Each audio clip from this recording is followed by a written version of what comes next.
Bem, gente, vamos começar?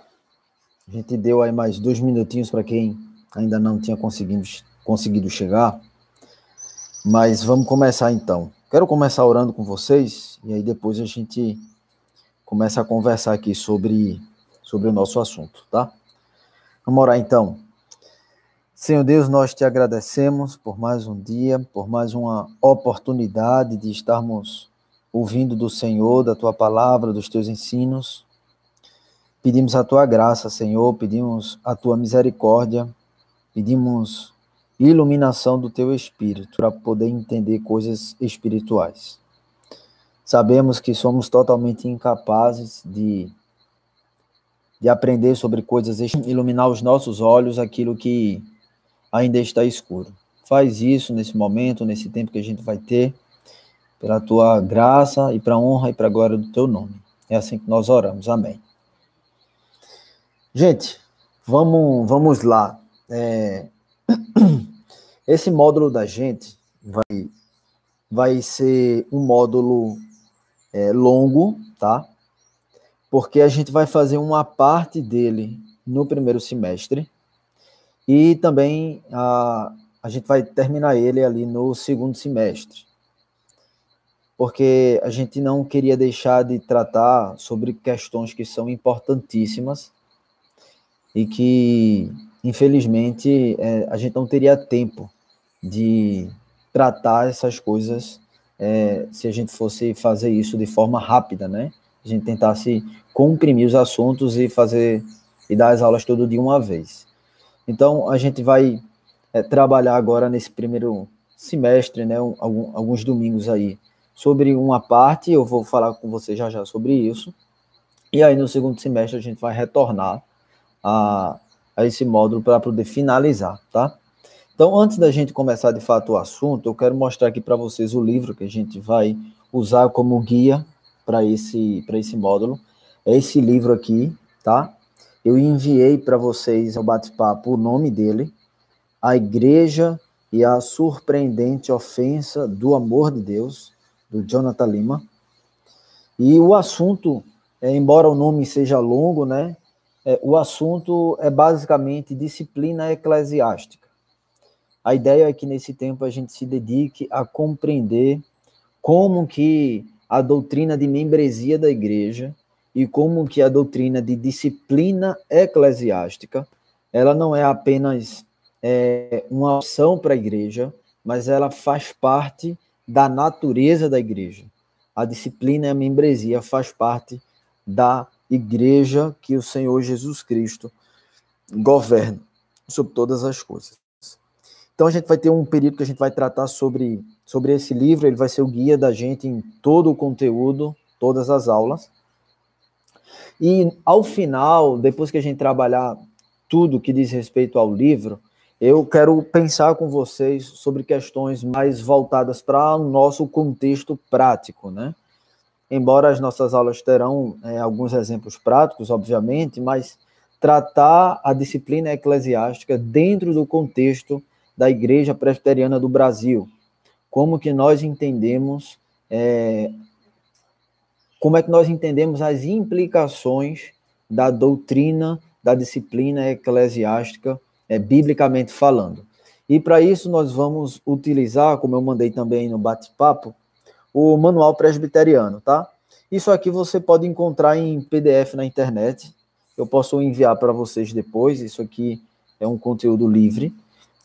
E aí, a partir ali da última aula, eu acho que a gente vai trabalhar um pouco sobre os assuntos da disciplina eclesiástica aplicada dentro do contexto da Igreja Presbiteriana do Brasil. Isso é muito importante, né, que a gente entenda. Primeiro porque a gente entende, né, que Jesus governa a sua igreja e ao mesmo tempo a gente também entende que ele instituiu meios para que essa igreja seja governada. E é sobre isso que a gente vai tratar. Então, basicamente, deixa eu passar aqui para vocês de forma breve uma estrutura que nós vamos seguir nessas aulas, tá? Hoje, eu quero pensar com vocês numa breve introdução.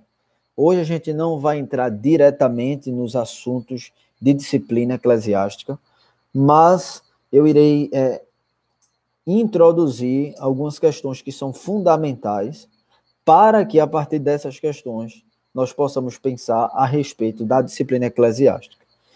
E a partir da introdução, então, nós vamos trabalhar um pouco sobre a definição do amor. Recentemente, a gente teve uma série de mensagens que a gente tratou sobre a idolatria do amor, né? Eu não sei se você está lembrado, mas a ideia é que a gente também pense a respeito de como que esse amor, o amor popular, o amor que muitas vezes está, inclusive, inserido no nosso coração, é uma ideia de amor mal definido, é uma ideia mal definida.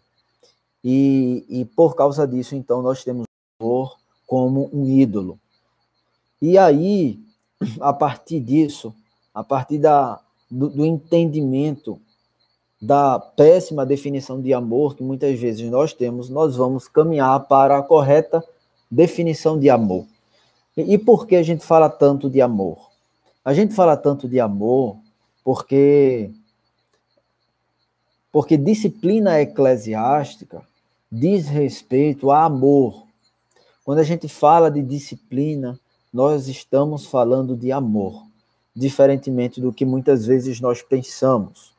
Mas o âmago, o centro da disciplina eclesiástica é exatamente o amor de Deus.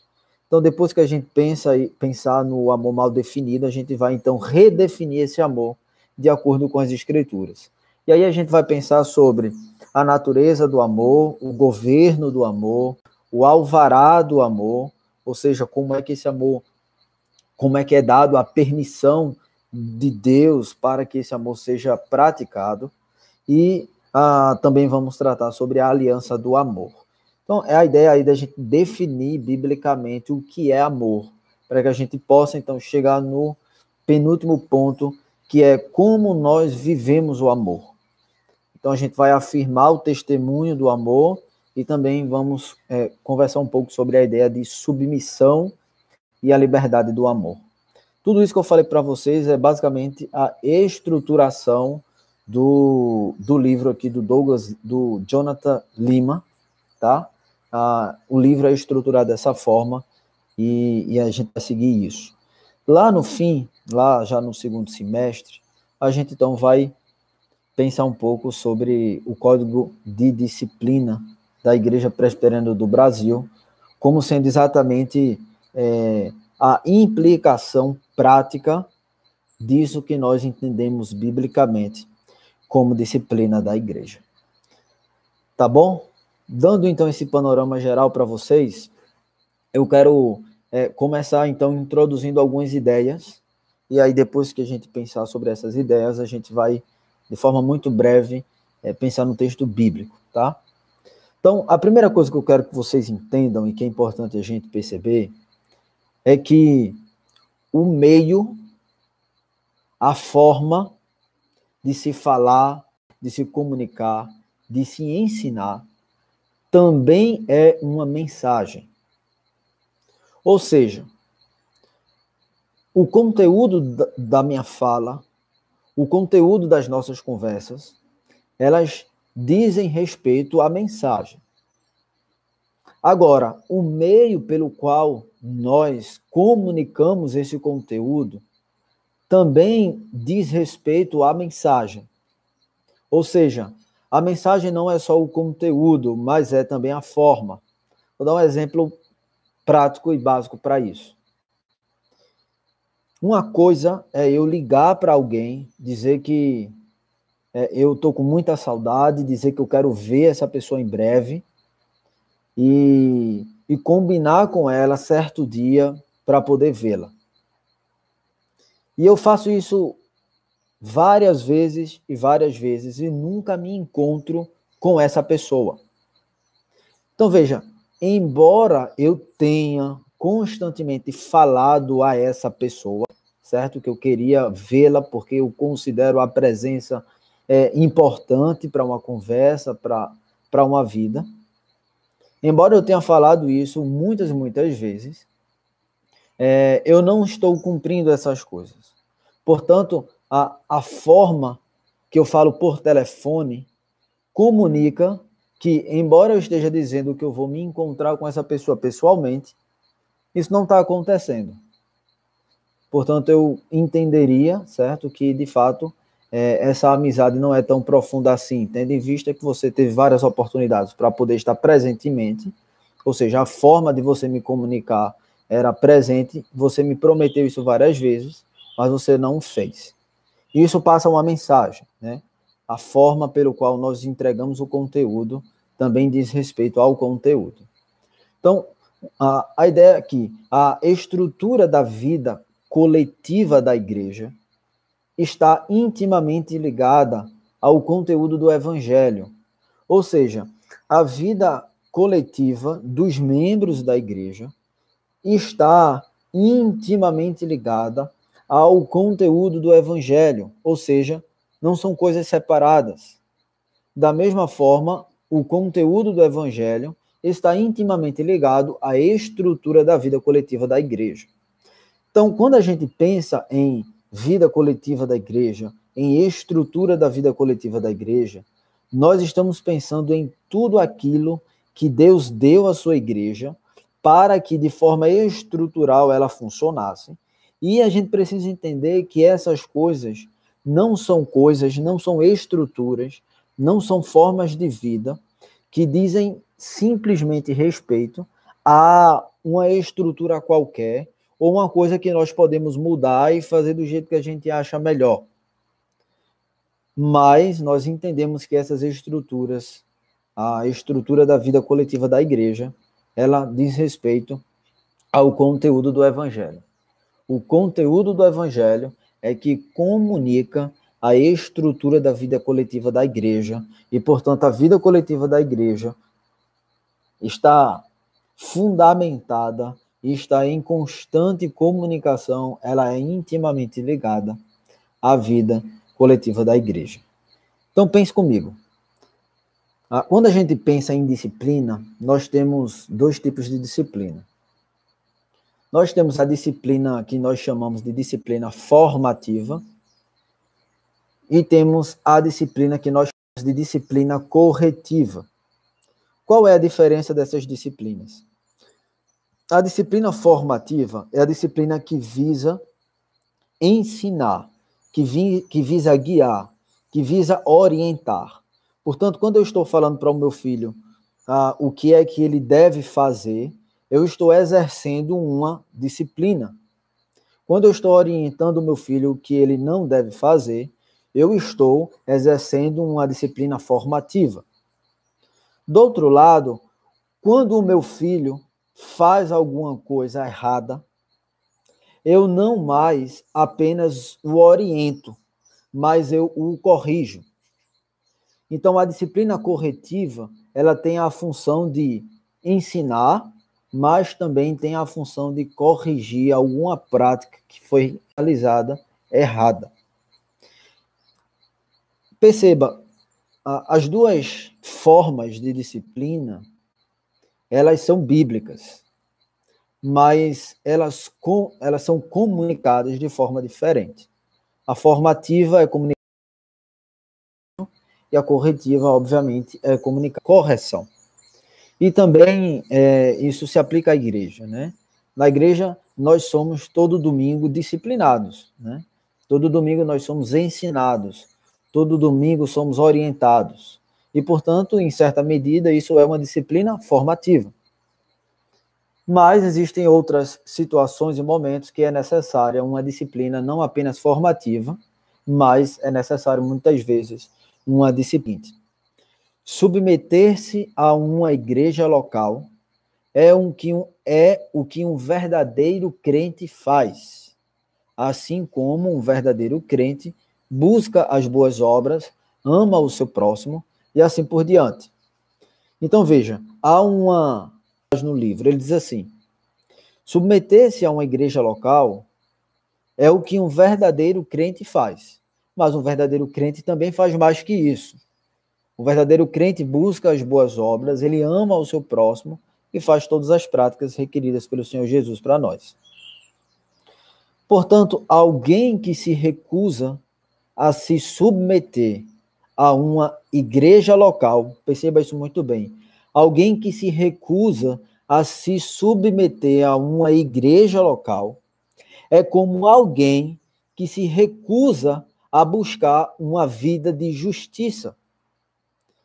A justiça de Deus é exercida a partir do Evangelho de Jesus Cristo. E a igreja do Senhor tem o papel, pela estrutura da vida coletiva da igreja, de exercer essa justiça na correção devida. Então, por exemplo, alguém que não se submete à igreja local não é passível de disciplina. Portanto, se essa pessoa caminha por caminhos errados, seja de fato experimentado na vida dela e os frutos do evangelho verdadeiro sejam vistos. Então, é totalmente incoerente alguém que se diz sedento de justiça, que ama a Jesus e tudo mais, essa pessoa se recuse a se submeter a uma igreja local. Porque o fato de se recusar a se submeter à igreja local é uma marca de alguém que, de fato, não está buscando uma vida de justiça em Jesus Cristo, mas é uma pessoa que tem buscado proceder de forma justa por meio das suas próprias mãos. Portanto, isso põe em xeque, e isso é saber, isso põe em xeque a autenticidade de sua fé. Tendo posto isso, veja, a membresia da igreja e a disciplina que é desenvolvida também dentro da igreja são resultado do evangelho para que os líderes tivessem controle sobre as pessoas. A membresia e a disciplina, ela é um resultado do evangelho. Por quê? Porque o evangelho gera um corpo de pessoas unidas na mesma fé. E a disciplina, ela é como um cerco que é criado para que caminhemos constantemente nos caminhos do Senhor. Portanto, a membresia e a disciplina, que são resultados do Evangelho, essas coisas vão definir o amor de Deus para o mundo. Muitas vezes nós vivemos e entendemos igreja e entendemos amor de Deus não a partir do que a Escritura nos diz o que é o amor de Deus. Mas muitas vezes nós entendemos amor a partir da referência que o mundo nos dá da definição de amor. E, portanto, a gente perde muito com isso. O mundo acha que compreende um amor, assim como acha que ama a Deus. No entanto, não faz isso.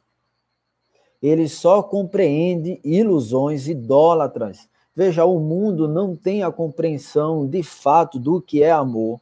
E ele também não ama a Deus verdadeiramente. Portanto, o que ele compreende acerca do amor são simplesmente ilusões idólatras produzidas pelo seu coração. E qual é o papel da igreja local nessa história? A igreja local, ela é chamada para ser essa demonstração palpável, essa demonstração viva do verdadeiro amor a partir das Escrituras. Porque as práticas da membresia e da disciplina da igreja são exatamente o que ajudam a tornar a igreja local visível e evidente. Essa é a forma pela qual a igreja de Jesus Cristo é alimentada e vive. Então, veja, a igreja local exige amor, mas não um amor definido pelo mundo. A gente entende que, biblicamente, o amor da igreja local é um amor definido na própria Escritura. É curioso porque isso nos ajuda a distinguir essas questões de membresia e disciplina da igreja. Elas ajudam a distinguir a igreja do mundo, de modo que o mundo possa olhar para a igreja, mas quando olha para a igreja, vê algo naquela igreja, mas não é algo que o próprio mundo produziu. Porque o amor que ela vê na igreja é o amor produzido pelas Escrituras Sagradas. Então perceba, uma visão deficiente sobre o amor e a igreja está arraigada numa visão deficiente sobre Deus e seu amor. Falando mais uma vez, uma visão deficiente sobre o amor e a igreja está arraigada numa visão deficiente sobre Deus e seu amor. Portanto, para onde é que nós precisamos olhar para que a gente saiba e entenda que o amor que temos vivido e praticado, de fato, é o amor que nós devemos viver e praticar a partir do paradigma do Senhor. É quando nós olhamos para a Escritura e vemos as orientações acerca do que é amor.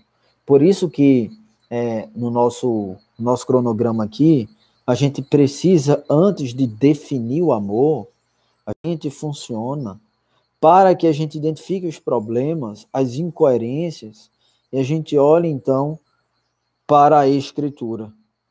Veja como é que a Escritura, comparado para isso que nós produzimos em nosso coração acerca do que é amor, responde. Como que as Escrituras nos combate as visões equivocadas que nós temos acerca do que é amor e acerca do que é disciplina da igreja. E eu não sei se você já ouviu, mas o amor, ele tomou uma proporção tão grande na nossa sociedade. O amor, entre aspas, né, o amor produzido pela imaginação humana, de tal forma que as pessoas chegam a falar o seguinte: não, isso não é errado, porque é equívoco que existe na nossa sociedade. É um equívoco de base, é um equívoco de definição, é o equívoco de que não se define amor a partir do paradigma divino, mas se define amor a partir do paradigma mundano. E quando a gente faz isso, as implicações e as consequências são inevitáveis. Tudo acaba sendo correto se for baseado no amor, porque no final das contas o amor mundano é um amor onde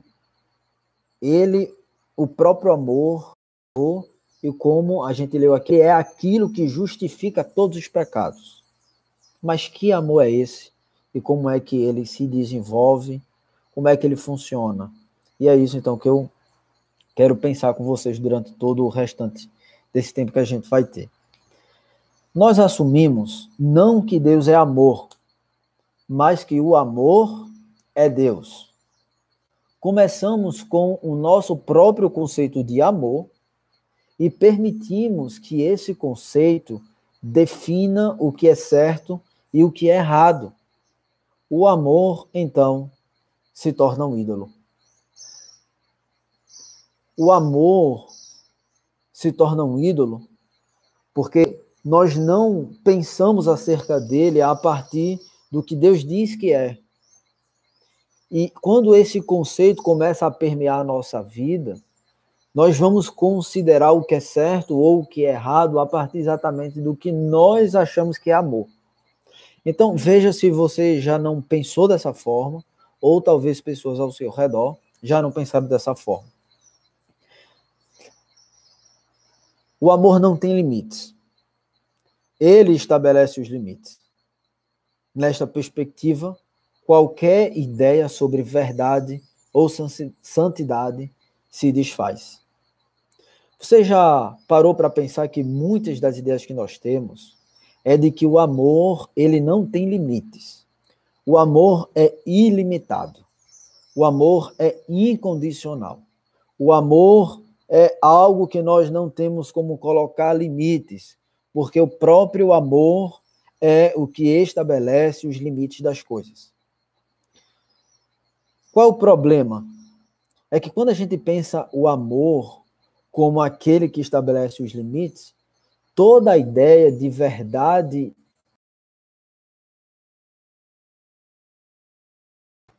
Porque, no final das contas, se o amor é aquilo que estabelece os limites, não importa atos institucionais de julgamento que nos oprimem. Ou seja, não existe nenhum amor em nenhuma instituição, não existe amor em nenhum ato institucional de julgamento, porque essas grandes estruturas, na verdade, todas as ações delas são simplesmente para oprimir as pessoas. Então, se diz que as instituições têm a ver com poder e não com amor. Que uma igreja, e por isso instituição, tem a ver com julgas autoritárias, não andam juntas. O amor é uma coisa. O amor é que o amor e a autoridade não tem nada a ver um com o outro. Por quê? Porque a autoridade reprime, enquanto que o amor liberta. A autoridade, ela oprime, enquanto que o amor traz leveza. Então, veja, essas ideias, elas são ideias que permeiam a nossa casa, Não, vejam só, eu estava falando sobre o conceito de errado, né, onde estava conduzindo as pessoas, e aí eu falei rapidamente sobre a ideia de que existe uma parte das pessoas que vão para um extremo e a outra parte que vai para outro extremo. Existem aquelas pessoas que afirmam que você deve uma comunhão maior e menos estrutura, e do outro lado você tem pessoas que afirmam que você tem que ter uma grande estrutura e diminuir então essa comunhão e essa vida da igreja. E aí o que a gente precisa entender aqui é o seguinte: imagine uma treliça e uma videira, certo?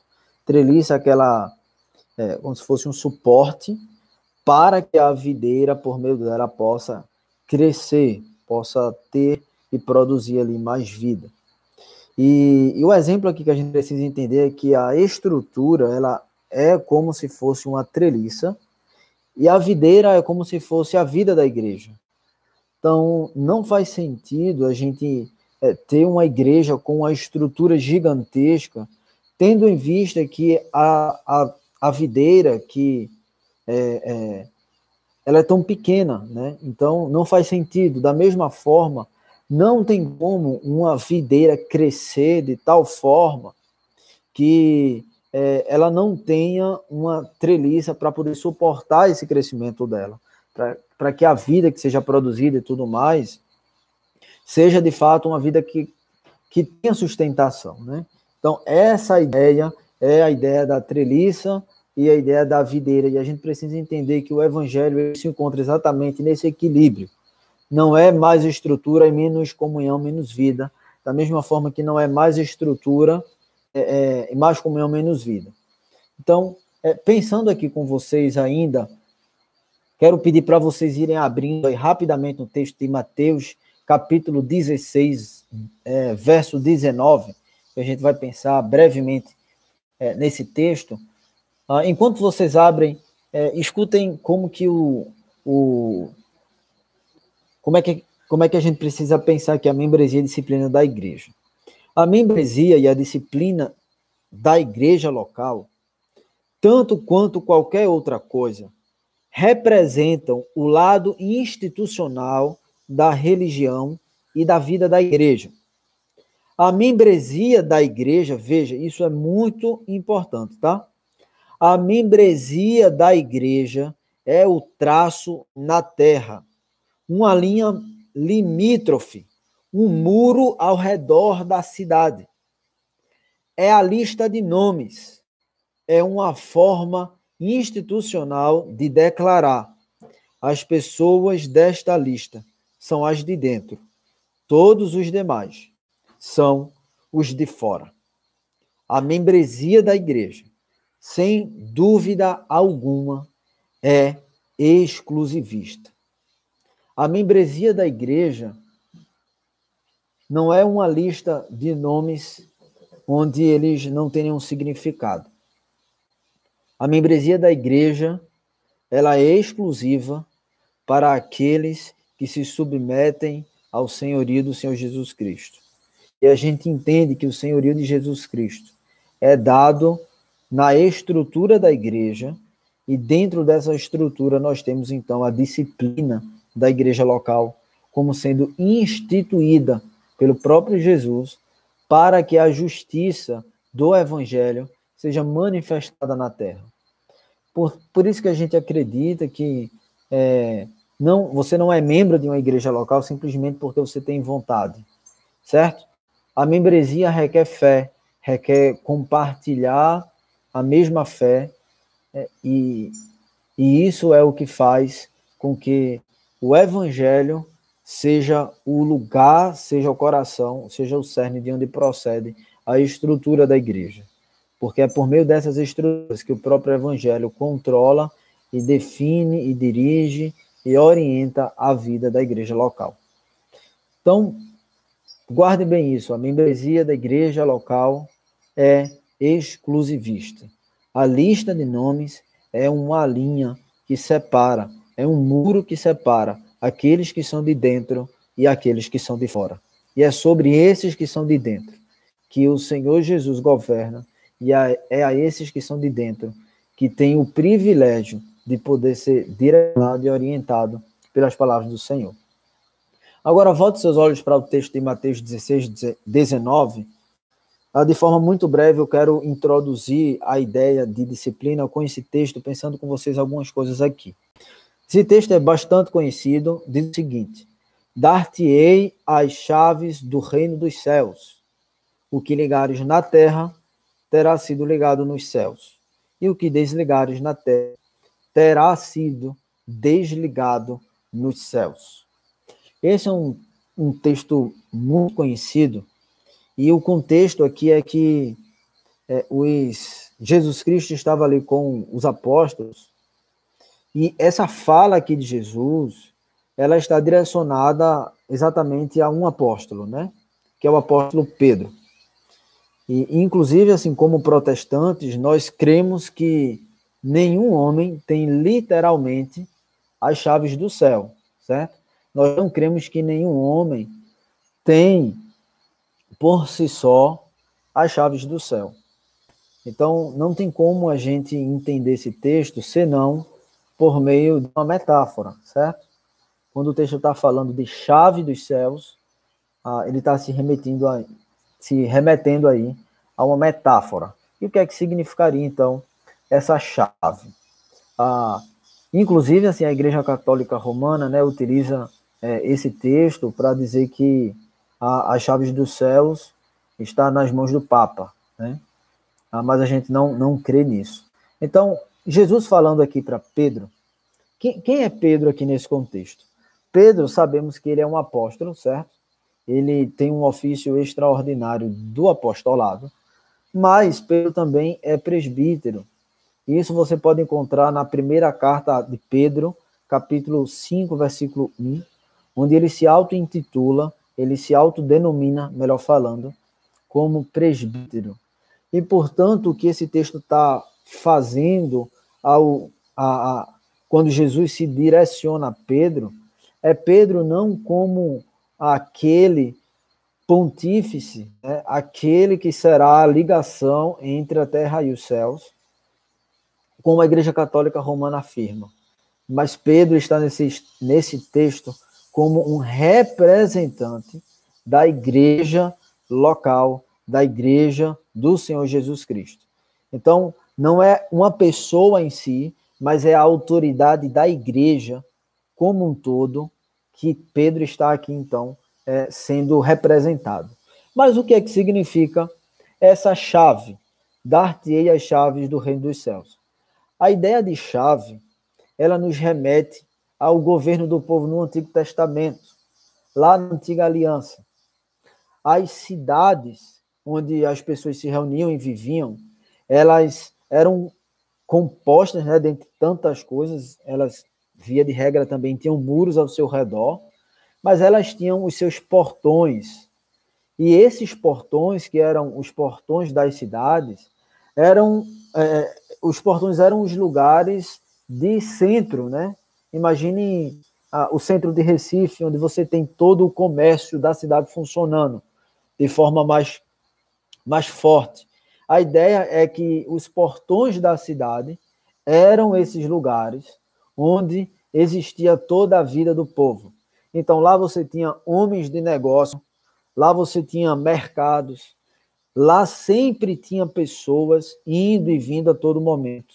E não é à toa que a gente encontra relatos na palavra de Deus, onde pronunciamentos oficiais para o povo eram feitos nos portões da cidade, porque era nos portões onde estava ali a maioria das pessoas e era onde a vida da igreja funcionava. Lá também havia a leitura pública da lei de Deus, isso a gente percebe lá em Neemias, capítulo 8, quando ele lê diante do povo a lei de Deus, e essa leitura é feita exatamente na porta da cidade. No livro de Provérbios, nós percebemos a sabedoria sendo personificada, sendo colocada como um personagem que grita nas portas da cidade para que o povo ouvisse os seus conselhos, trazendo a ideia de que o lugar onde as pessoas, onde a sabedoria poderia alcançar mais pessoas, é exatamente nos portões da cidade. Então, os portões da cidade era esse centro da vida pública, era esse centro de notícias, né? Os viajantes iam e vinham por ali, os mercadores transitavam, as pessoas que trabalhavam fora da cidade, nos seus campos, entravam e saíam constantemente do portão. Portanto, o portão da cidade tem essa conotação importante. Então, o que é que isso tem a ver com as chaves? Ao mesmo tempo que os portões da cidade era o centro da vida do povo, na sua forma econômica, na sua forma social, a gente tem pessoas em registros bíblicos de homens que ficavam nesses portões exercendo o papel deles. Os anciãos no Antigo Testamento ficavam, via de regra, nos portões da cidade, para que nesses portões eles pudessem exercer o seu ofício. Então, esses homens eram homens mais velhos, eram homens experientes e sábios de toda a tribo, e eles tinham um dever. Qual era o dever desses homens? Governar e administrar a espiritualidade e a resolução de problemas das tribos israelitas. Então, o que é que acontece? Imagine uma cidade que está lá funcionando, você tem um mercado ali funcionando a todo vapor no portão da cidade, e você tem ali no canto alguns homens que estão constantemente resolvendo problemas, governando aquele povo e dando sentenças acerca de problemas que estavam ali sendo tratados e outras coisas mais. O ponto é que esses anciãos ficavam na porta da cidade para receber casos e julgar esses casos, e aí ser avaliado. Você tem registros na escritura de anciãos que, de acordo com a lei de Deus, julgaram para que as pessoas fossem embora da cidade, para que ou as pessoas também ficassem na cidade. Enfim, essas pessoas, esses anciãos, eles decidiam, a partir da escritura, como era que deveria ser feito o julgamento das pessoas que estavam ali diante deles, com os seus problemas. E nesse contexto, o que é que a gente precisa entender? O termo-chave da cidade, como a gente leu lá em Mateus, nos remete exatamente a esses homens, a esses anciãos que ficam na porta da cidade governando e tomando as decisões do povo, porque, de certa forma, eles tinham a chave da cidade. A partir da escritura, eles diziam quem entrava e quem saía. A partir da escritura, eles diziam quem seria punido ou quem não seria punido, quem seria orientado ou não, enfim. Eles tinham as chaves da cidade em suas mãos, porque o governo deles era um governo que era exercido, sim, por meio dessas decisões que eles tomavam nas portas da cidade.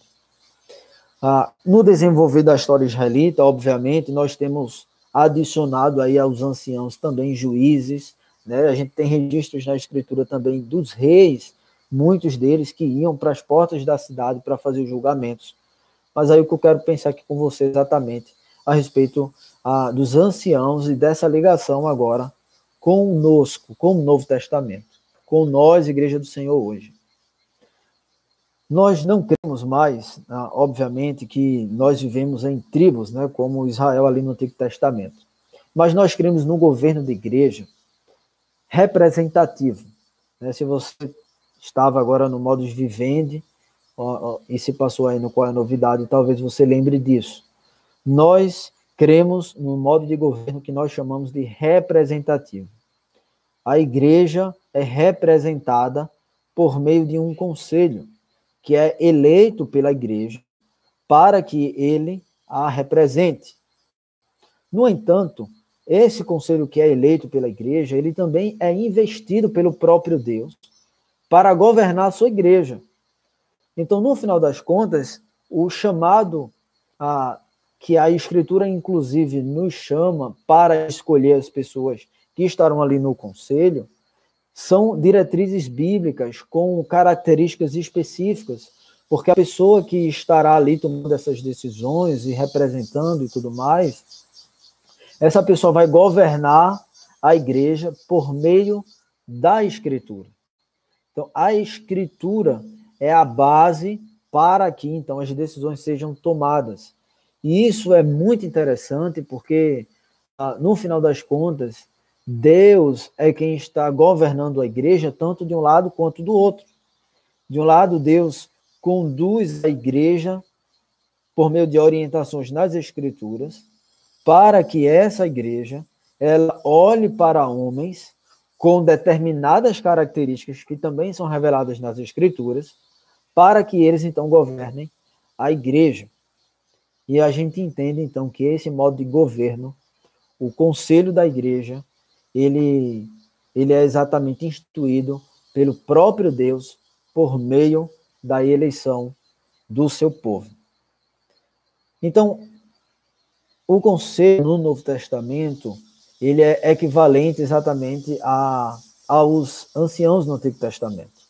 Eles têm um papel de governar a igreja, eles têm um papel de administrar a igreja.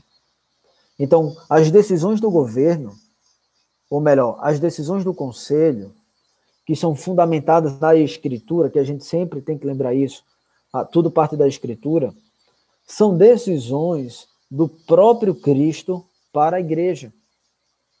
Porque Cristo conduz o seu povo por meio da sua palavra, e a autoridade de Jesus é dada também a esses homens, ao conselho, para que, a partir da Escritura, essa autoridade seja feita, seja implementada, seja efetuada.